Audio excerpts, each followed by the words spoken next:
You wanted the best. You've got the best podcast, the hottest podcast in the world. The Chris Voss Show, the preeminent podcast with guests so smart you may experience serious brain bleed. The CEOs, authors, thought leaders, visionaries, and motivators. Get ready. Strap yourself in. Keep your hands, arms, and legs inside the vehicle at all times, because you're about to go on a monster education roller coaster with your brain. Now, here's your host, Chris Voss. Hi, folks. Chris Voss here from thechrisvossshow.com. There you go, folks. When the Big Iron Lady opera singer sings it, that's when you know we're officially on the air. Welcome to Big Show, my family and friends. For 15 years, we've been bringing you the smartest people, the most brilliant minds, those who inspire you, those who take you to the next level, those who will change your life. If you listen to every show, you have to listen to every show. 15 years, we've been bringing you the CEOs, the billionaires, the White House advisors, the governors, the Congress members, the U.S. ambassadors, the astronauts, the TV and print Pulitzer Prize-winning journalists, authors, who spend a lifetime just putting all of their thoughts, feelings, resolutions that they found to overcoming all their problems. They've condensed it all into their beautiful books, and they condense it even more by spending up to an hour with you guys on the Chris Voss Show. And you guys get this wonderful knowledge and intellect and things that will make your life better. We call it the Chris Voss Show Glow. It's actually a trademark. And we're thinking of calling our fans Globies or Globers, or I don't know. We're not doing that. That's not happening. But we give you the Chris Voss Show Glow. And all we ask in return is one simple thing at all. Just refer the show to your family, friends, and relatives. Go to goodreads.com/Chris Voss, LinkedIn.com/Chris Voss, the big 130,000 LinkedIn group, the big LinkedIn newsletter. Subscribe to that thing. It grows like a weed. And let's see, youtube.com, Chris Voss, on TikTok, Chris Voss on Facebook. We have an amazing gentleman on the show with us today. He's the author of a great book called The Heart of Business, Leadership Principles for the Next Era of Capitalism. It came out May 4th, 2021. And we're going to be talking to him about his book and everything that went into it. Hubert Joly joins us on the show today. He'll be talking to us about his book. And he is the former chairman and CEO of Best Buy. You may have heard of it. There's like a big box company there, I think, on every street corner pretty much. He has been recognized as one of the 100 best performing CEOs in the world by Harvard Business Review, one of the top 30 CEOs in the world by Barron's, and one of the top 10 CEOs in the United States in Glassdoor Annual Employees Choice Awards. And I got to tell you, man, I've read a lot of Glassdoor reviews of employers. That's a hard thing to get. That really is, because, man, if people don't like you on Glassdoor, your employees, man, they will say it. He is now a senior lecturer at Harvard Business School and serves on the boards of Johnson & Johnson and Ralph Lauren. Welcome to the show, sir. How are you? Chris, I'm terrific, and I've been looking forward to our conversation. So thank you for having me. There you go. We've been looking forward to you, too. We have a lot of CEOs, entrepreneurs that listen to the show over the last 15 years, and I'm sure you're going to have some inspiring insights from them as well. What's your .coms or places on the internet you want people to go so people can get to know you better? My website is hubertjoly.org. My first name, my last name.org. There you go. So give us a 30,000 overview, sir, if you would, of the book, The Heart of Business. The Heart of Business, it's really three books in one. One, it's the story of my leadership journey, right? 100% of leaders were born, but none of us were born a leader. So this is the story of somebody who evolved from being a hard-charging, highly analytical McKinsey consultant to somebody who now believes in human magic. So that's one component. The second component, of course, there is elements of the Best Buy, the delightful resurgence of Best Buy, right? Everybody thought we were going to die, didn't die. How did we do it? And then maybe, Chris, more importantly, it's about a philosophy of leadership. It's about a call for an urgent refoundation of business around purpose and people, business being a force for good, pursuing a noble purpose, putting people at the center, embracing all stakeholders, and treating profit as an outcome, not the goal. That's in Ah, a nutshell. I love these concepts. So noble purpose, people at the center, treating profit as an outcome. I love this concept because I think nowadays, in I don't know, it appears to be in a lot of our Wall Street business world, and it kind of started in the '80s when I came into the scene. I didn't start it, by the way. It was the greed is good guy, the was Bioski, Ivan Bioski, but I think a lot of people actually started. It wasn't quite his fault, but it became a thing where CEOs seem to be beholden to Wall Street and investor interest as opposed to people. Yeah, it's. I think we've suffered from this for a long time. So on my FBI most wanted list, Chris, there's two people. One of them is Milton Friedman, of course, who in 1970 famously wrote that the sole responsibility of business was shareholder value creation. And the other one, if you're interested, is Bob McNamara, former Ford executive, who was then Secretary of Defense, and he was the inventor of top-down scientific management. Ah, And these two concepts, I mean, I grew up, I don't know about you, Chris, but I grew up last century. Last century, the motto of business was all about shareholder value creation and top-down scientific management, meaning take a bunch of smart people, they create a smart strategy, they tell other people what to do, you put incentives in place, and you hope that something good happens. It doesn't work. And what we know today, Chris, is that I think most people would agree with that. The world as we know it today is not working, right? It may be working for a few people, but in general, it's not working. We've had a health crisis, we have significant geopolitical tension, we have climate change, we have societal issues, tensions. It's simply not working. And what's the definition of madness? Right? Do the same thing and over hope and for a over. different outcome. And so that's why I think that if we want to create a better future, we need to revisit these two, axioms almost of shareholder primacy and top-down management, and invent something that's better. And that's around purpose and people.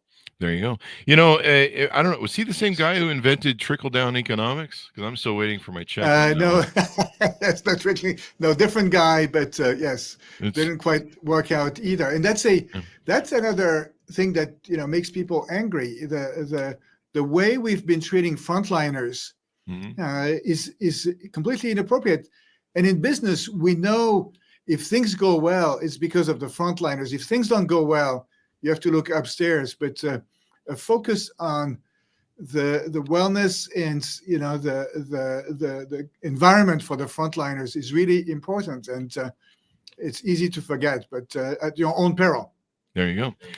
I've been watching the collapse of the middle, ever since the '80s when things changed. Up until the '70s, there was that concept that I grew up being taught, where you go to work for a company for 40 years, you get to go watch, you come out, and you retire and you're good. And then it became the '80s with it became that like I mentioned before, the Ivan Bioskis, the greed is good, the junk bonds, and the greedy capitalism. And ever since then, I've been watching the middle class get compressed and basically die off, be eradicated, because wages stayed stagnant for 40 years.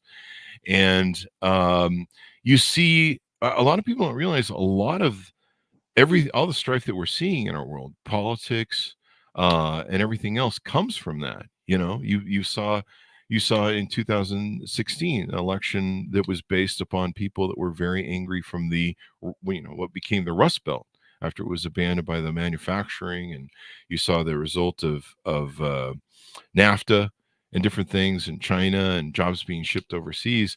Now we're kind of seeing this interesting resurgent where there's power back in the employees, and where they can fight and where they can organize better, and they're doing very well at it.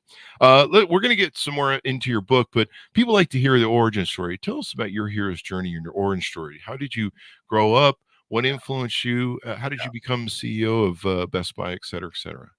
Thank you for this question, because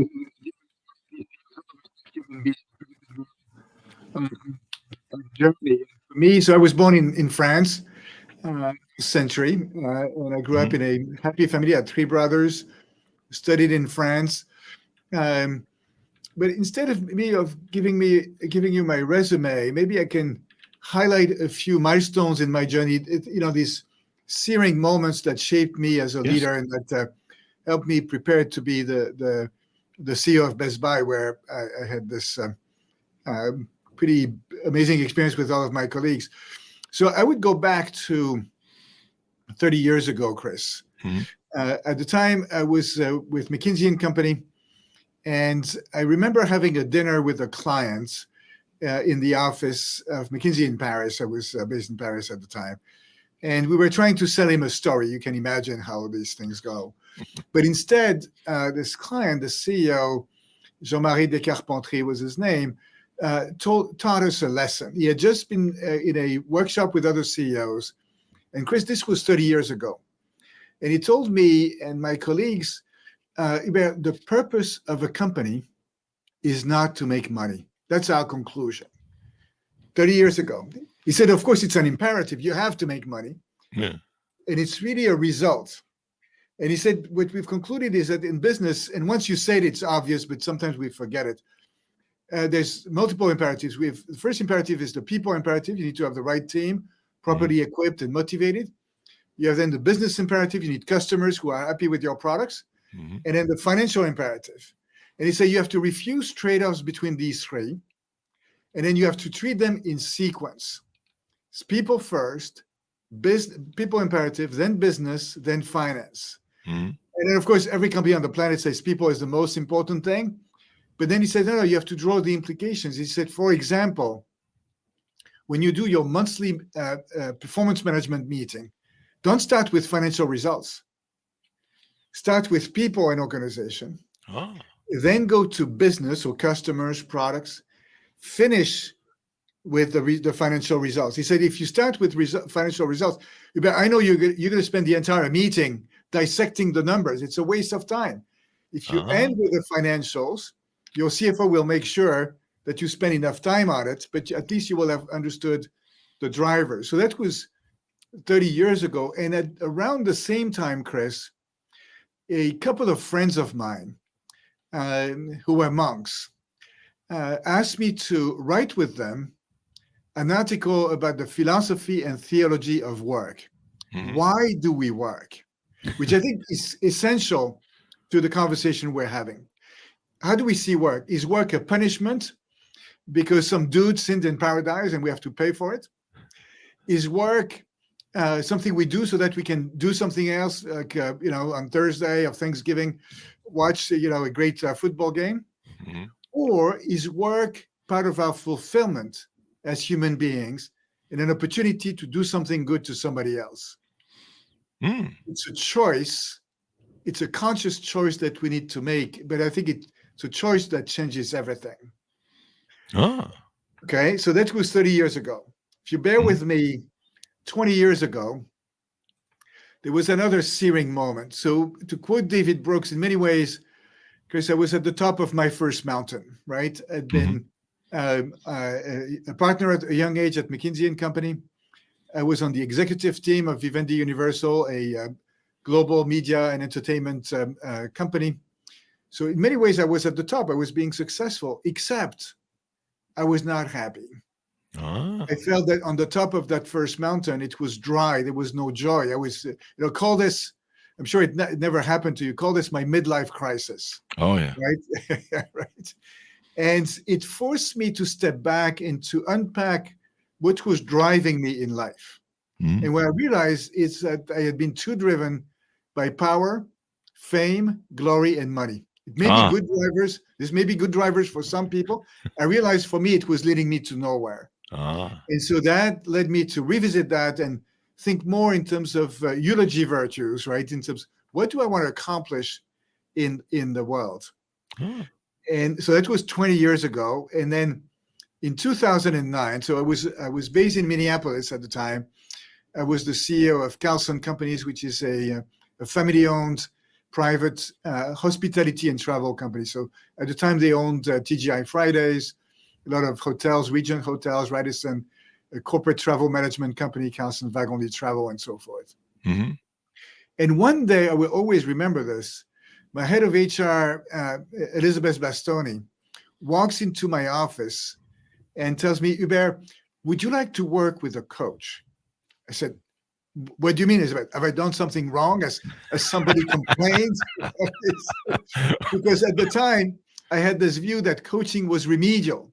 We Mm-hmm. would give Chris a coach because, Chris has problems, right? We're gonna do that That's one. usually how it is. Yeah, Usually yeah. just AR talks to me and gives me pink slips. So That's right. And so Elizabeth said, no.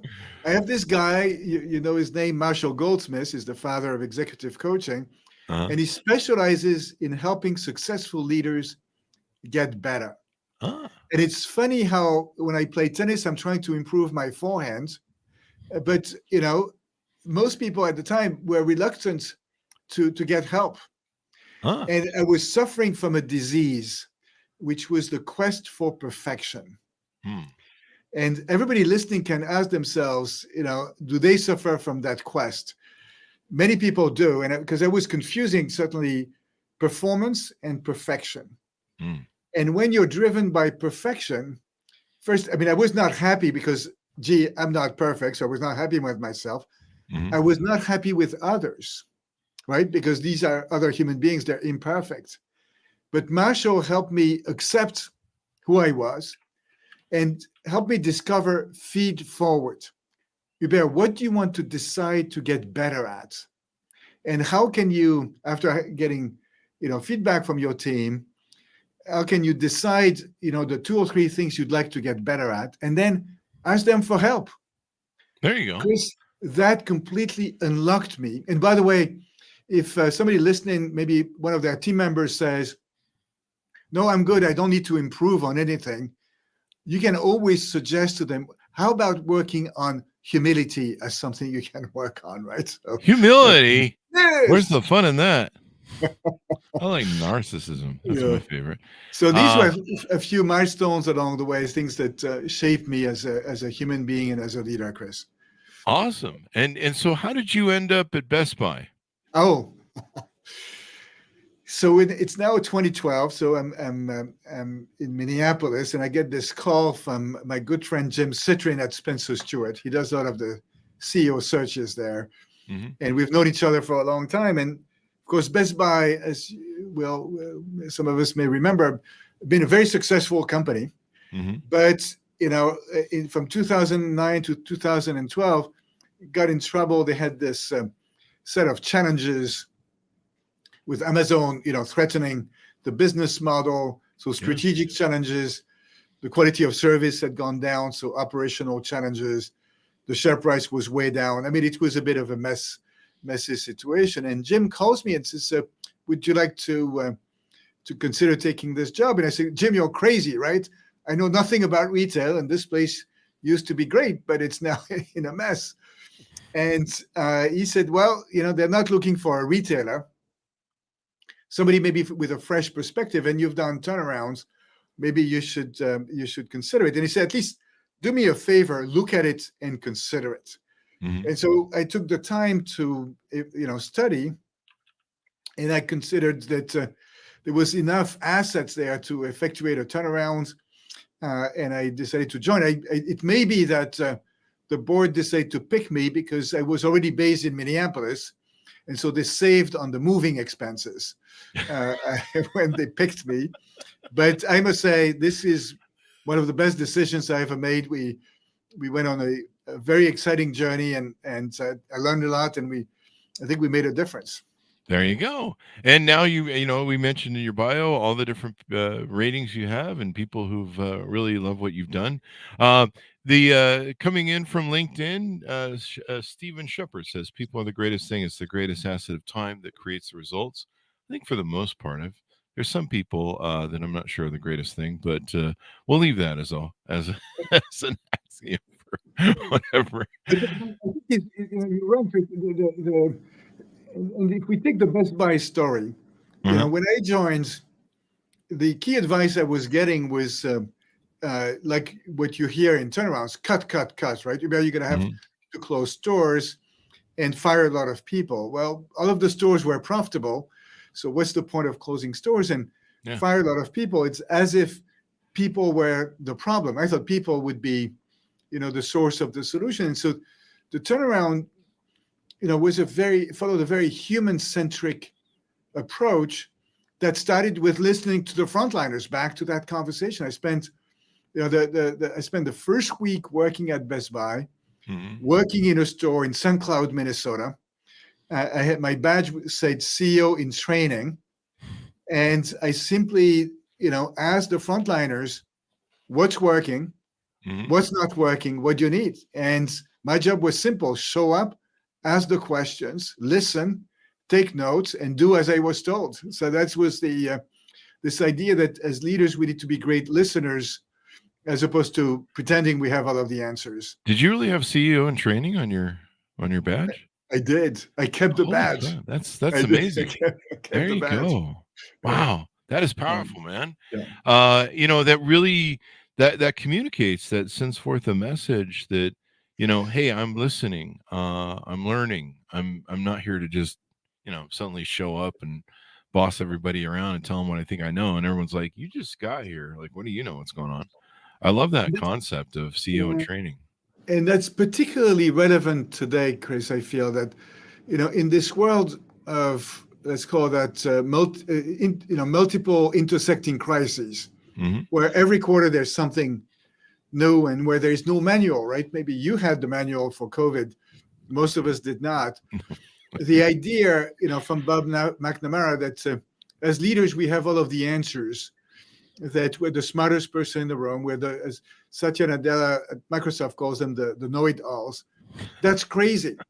Plus, nobody likes to be told what to do. So a much better approach is to co-create, listen to those who know, and then co-create the plan. And so, I think if you check at Best Buy, and you've been in the Best Buy store, you'll see that everyone has got 2 ears and just one mouth, right? It's to listen. That's the key thing. That is really key. So you navigate them through the issue of dealing with Amazon. Amazon put so many companies out of business, and it's astounding how many companies they put out of business. And a lot of big box stores didn't survive. I think was a Bed Bath & Beyond recently closed. And it's just been really interesting to see how that works. And then there was a concept going on with a lot of companies. I think it was called showrooming, where people would go into big box stores to figure out what they wanted to buy, but then they go buy it on Amazon. Like they test drive stuff at the store and then go buy it on Amazon. And I've been guilty of that too. I've been guilty of seeing a product at the store, usually, something I'm buying at Walmart, and using the scan code to scan it in and go, oh, what's the price on them? Oh, it's cheaper on Walmart. Order it from there. So what was some of the ways you overcame that sort of element that, Amazon attacking you and eating at you?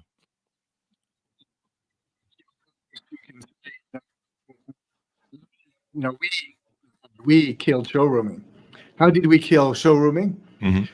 By, number one, taking price off the table. So one of the first decisions we made was to match Amazon prices and align our prices with Amazon. So, we have we had a lot of traffic to our stores. If you're in our store, you are ours to lose.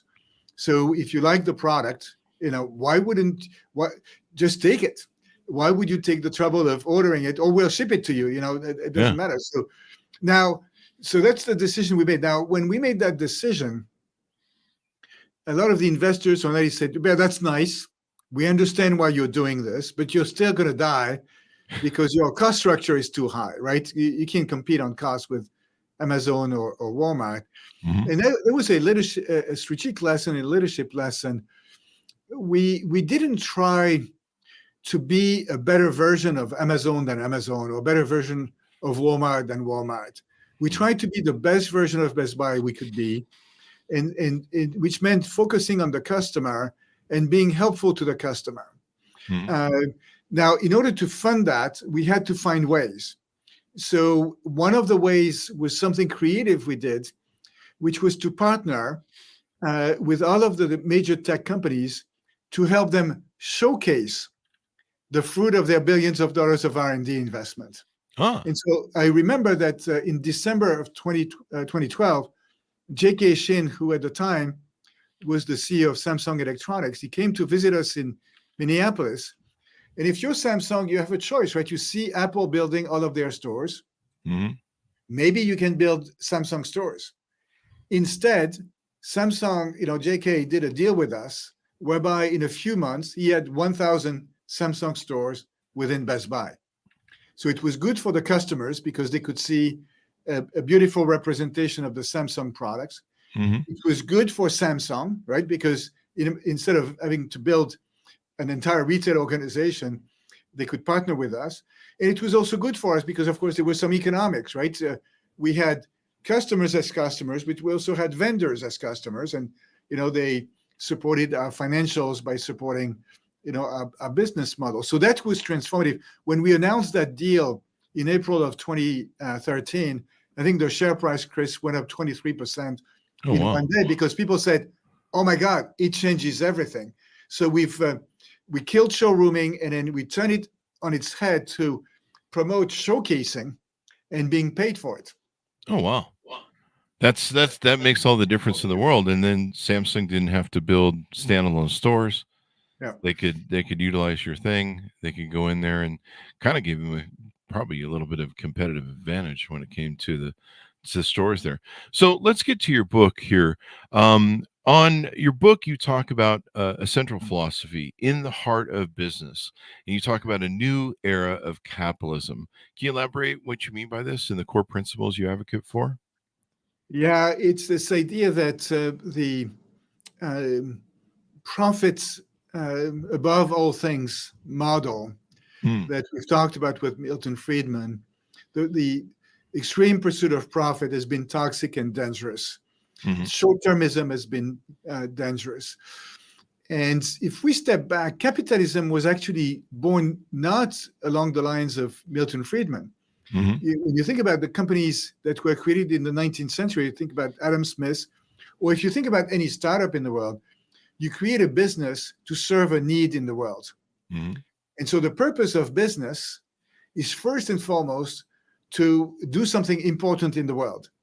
And a good question for businesses is, would the world miss us if we did not exist? Are we bringing something unique, that only we can provide and that's really valuable? Hmm. And so this philosophy of business, which is based on this idea of the pursuit of a noble purpose, the idea of business doing something good in the world, is rooted in this idea that this is why we exist. As human beings, at a personal level, we understand it's important to us to find meaning in our lives, right? Why am I here? Why do I work? Viktor Frankl, in his book Man's Search for Meaning, has written beautifully around this. Hmm. And if you think about a company as a human organization made of individuals working together, this same idea applies of doing something good in the world and pursuing that noble purpose. That's the first premise of this leadership philosophy. The second premise is that people are the source of everything in a business. They're not something to be minimized. You hear sometimes businesses say, they talk about human resources in the same way they have oil or energy as a resource or raw materials, and people are treated at the same level. No, people are different. It's different. They're precious. They're magical. They're unique, and they are the genius who can provide the extraordinary outcomes for the customers, working with vendors and partners, and creating great outcomes for all stakeholders. And so it's a rediscovery that people is the source and not a necessary evil. And it's the rediscovery that profit is an outcome. And yes, we need to make money. And yes, shareholders are a very important group of stakeholders. By the way, they take care of our retirement. So it's important that we do well. But an excessive focus of profit, especially in the short term, can be destructive. And my good friend Jeff Bezos, believes the same thing, right? That's how he built Amazon. The other idea in this philosophy is that business cannot be successful in isolation. Mhm. All right. So Best Buy is headquartered in Minneapolis. Following the murder of George Floyd, the city was on fire. Mhm. If the city is on fire, you cannot open your stores. Mhm. Right? If the planet is on fire, you cannot run a business. And so we cannot ignore what's happening outside of the four wall of the business. And as we have this responsibility to do well for all our stakeholders, our employees, our customers, our vendors, the community, the planet.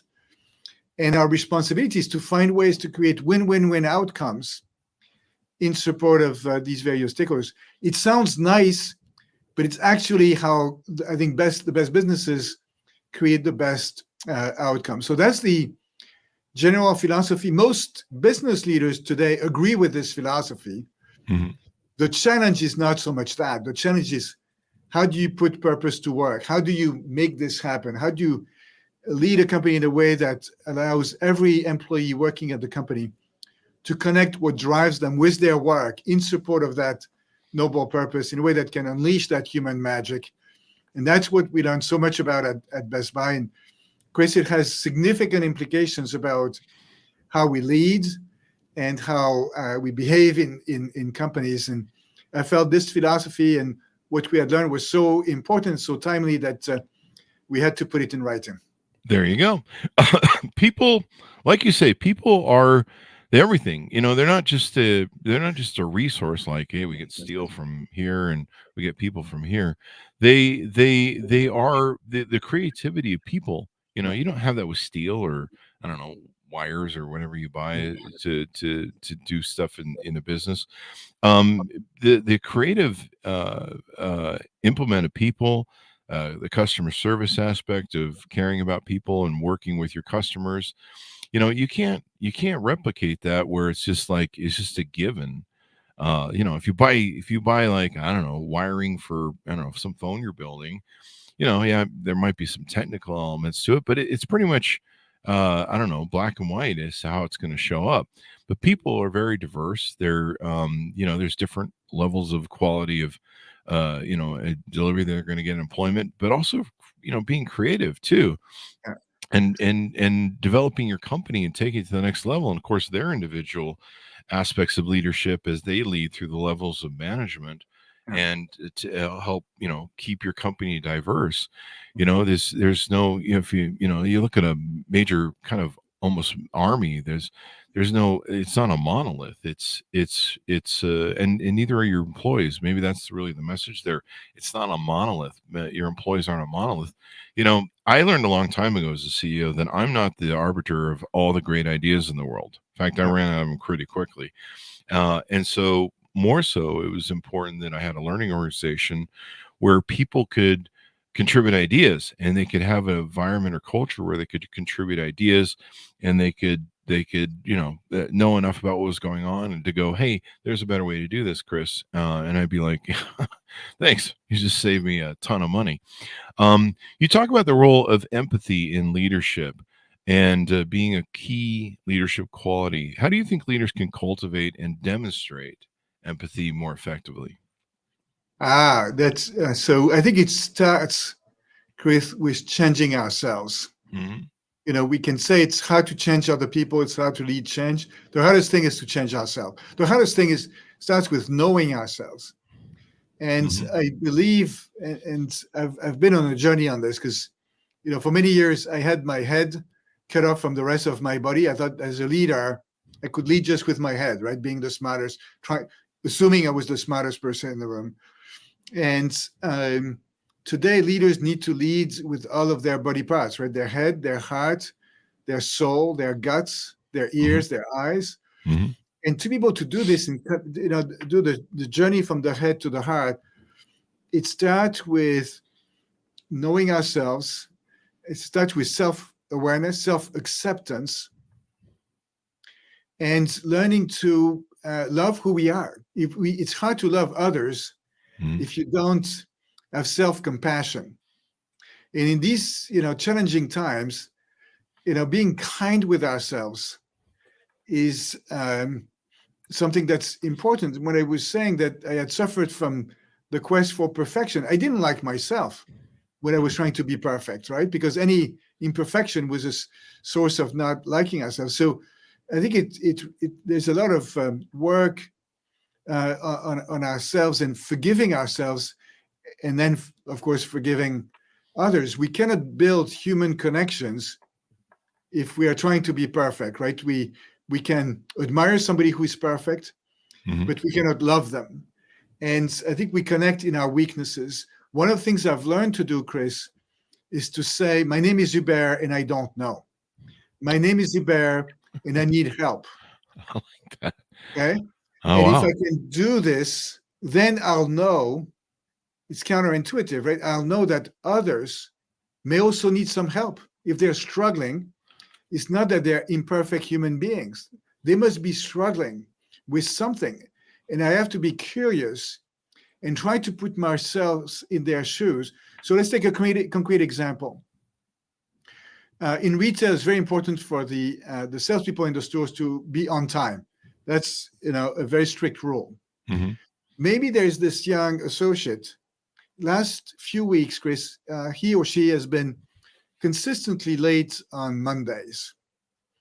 And you could say, well, John or Mary, that's unacceptable. Next time it happens, I'm going to fire you. Or you could say, John, you're a good person. What's happening in your life that's leading you to be late? Mhm. And John may say, or Mary, well, I have an aging mother. I need to visit them in the morning in the hospice. And the bus that I take to go from the hospice to the store has been consistently late in the last, few weeks. Mhm. And I feel it's my obligation as a son or daughter to visit my aging mother. Mhm. And so then we can have a conversation. Maybe, oh, John, maybe we can think of a different shift for you. And so it's this idea of being curious. And we've all learned this or relearned it during COVID. Employees are not just employees, they're human beings, Yeah. sometimes quirky, messy, complicated, but always beautiful Mhm. human being. And one of the things certainly I've learned is to be curious about who is this person? What is their life story? What's the other story behind the fact that they're late? What's happening? So that's, I think, the journey. And leaders used to be, used to think they needed to be superheroes, Yeah. the know-it-alls. I think what we need today is leaders who are human leaders, Mhm. who are able to, exhibit and role model authenticity, empathy, you've just said it, Mhm. vulnerability, humility, and humanity. These are 5 words that 10 or 20 years ago we would never have used in business. It's so interesting. But today, who wants to lead, to follow a leader who is who think they're a superhero? Nobody. Yeah, nobody wants that. It's because that's a fallacy of ego. I think if Yep. you think you're a superhero, Yeah. I used to keep my audience has heard it over the years, but I used to keep a picture on my desk, and I probably should keep it somewhere around here, but it's in my storage unit. But it was basically one of those motivational things that said, you have to earn your position every day. Just because you have the title doesn't mean that you are a success at that given title. You have to earn it. And the irony, Chris, is that this humanistic approach that you and I are talking about and that you've employed in your own, ventures, this is actually what gets extraordinary business results, Mhm. because that's how you get extraordinary, your words, creativity, ingenuity in support of that noble purpose. So it's not, purpose or profit, or it's not people or profits. It's great outcomes through purpose and people. That's what I've learned. Mhm. There you go. I love that concept. That's brilliant. Let's see. There was another question I had for you. What advice would you give to emerging leaders who aspire to implement the leadership principles that you discuss? And I love spending time with emerging leaders. Now that I've passed the baton at Best Buy, that's how I spend my life. Teaching at Harvard Business School, but also both with students, but also executives, and spending time with this next generation of leaders. Mhm. Maybe the best advice, it's always daunting when you're asked to give advice to other people. So use this advice at your own peril, right? There's a big, giant product liability disclaimer here.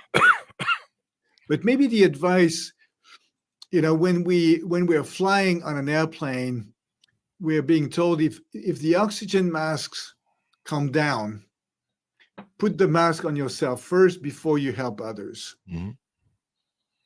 And so maybe the best leadership advice is take care of yourself.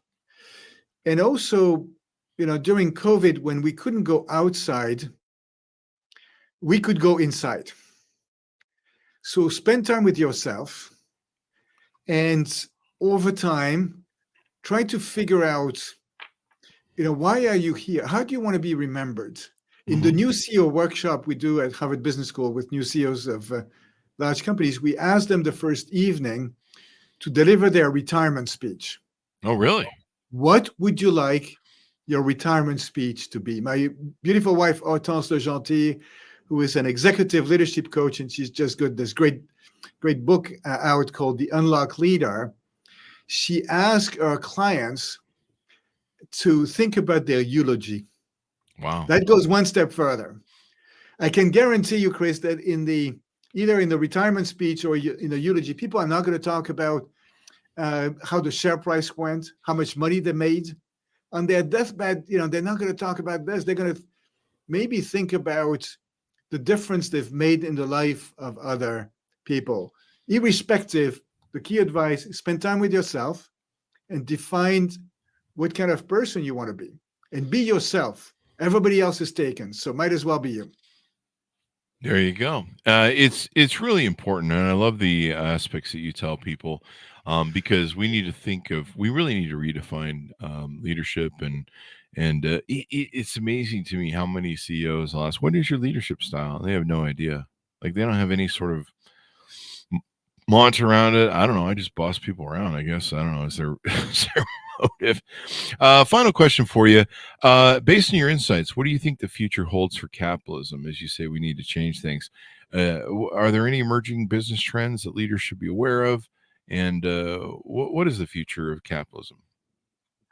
So I'm optimistic about the future of capitalism if we reinvent it around purpose, people, and a sense of responsible business. The world in which we are operating, there's many scary trends. But as a result, we can have as an attitude, to become depressed because of the fact that the environment is scary and daunting. And there's an alternative, which is to think about this moment as a great leadership moment. And with the idea that as business leaders, we hope to be remembered 10 years from now as, with people saying, this was their finest hour. They didn't take these trends as, inevitable. They focused on creating a future that did not exist at the time, but that had to be better. And they did their best. They were not perfect. They were not a perfect bunch. There were people like Chris and Hubert, right? So here we go. But they did their best to create a better future. They understood what were the key trends. They understood what were the key problems to be solved in the world.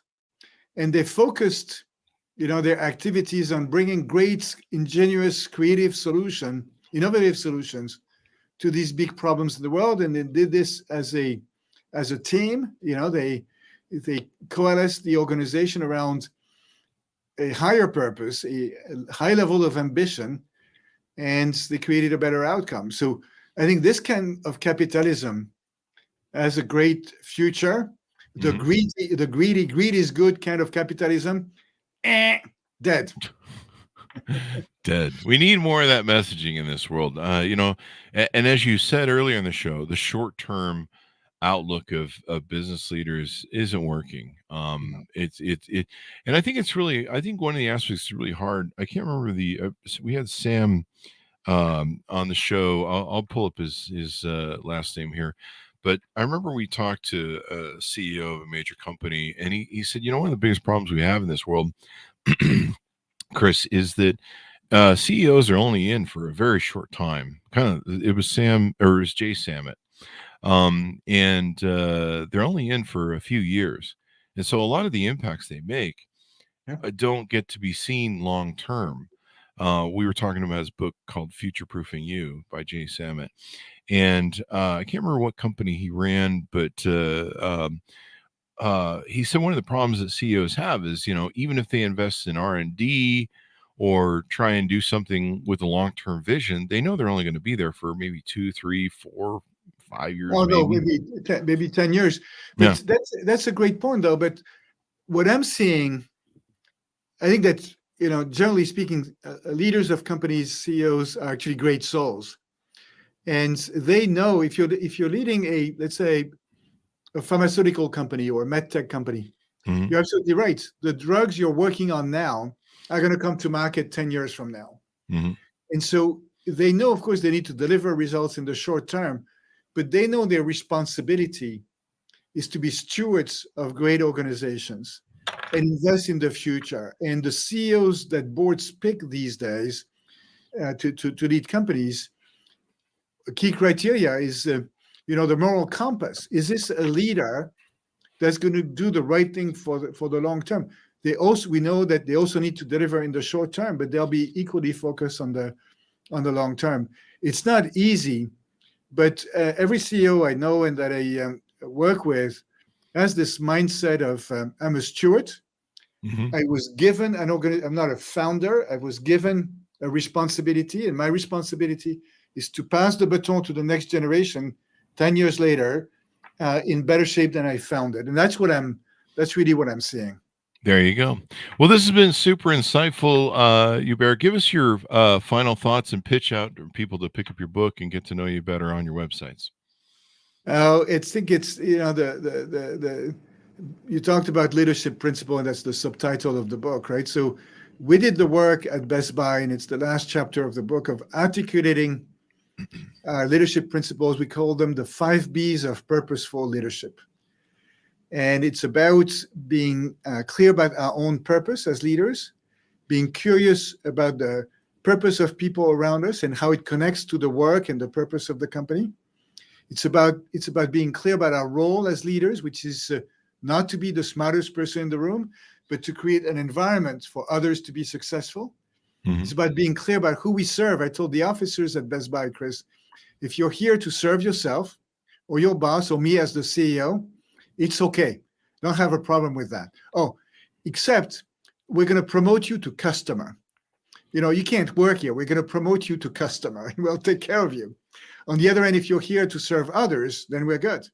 It's about being values driven. Integrity is foundational.